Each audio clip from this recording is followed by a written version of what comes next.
Ei, pessoal, eu vou criar um vídeo aqui mostrando como que a gente cria alinhamento no Civil 3D. Lembrando que eu crio vídeos curtos, então se vocês querem ver vídeos sobre criação de perfis, corredores e demais elementos do Civil, vocês têm que ir lá no canal e procurar um vídeo específico para o tópico que vocês precisam, ok?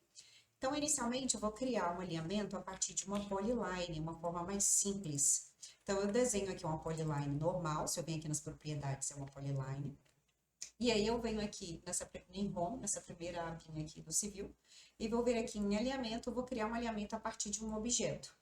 Vou selecionar a minha polyline, essa seta ela mostra o fluxo, aliás, ela mostra o sentido do eixo do estaqueamento, então no caso ele vai começar da esquerda e vai terminar na direita.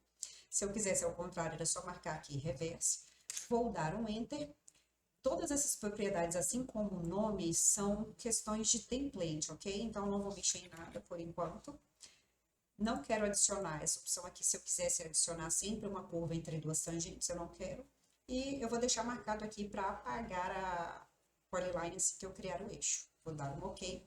Então, se eu clico aqui, não é mais uma polyline, agora é um alinhamento.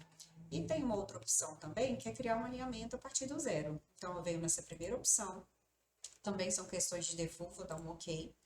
E aqui, ó, nesse primeiro quadrado, a gente vem, se eu quiser criar um alinhamento só com tangentes, que é o exemplo que eu estou dando agora, eu venho nessa primeira opção, tangente, tangente sem curva, e vou clicando onde vai ter os meus PIs, depois eu adiciono a curva no alinhamento. Para adicionar curva em qualquer alinhamento, eu clico no alinhamento. Se eu não tiver essa caixa aberta, eu venho aqui, clico no alinhamento, venho no Geometric Editor, que vai abrir a caixa de propriedades. E aqui eu posso adicionar curvas simples, curvas espirais, eu vou adicionar aqui uma curva simples. Vou clicar nessa daqui mesmo. Seleciono a tangente, dou Enter e coloco o raio que eu quero, um raio de 500.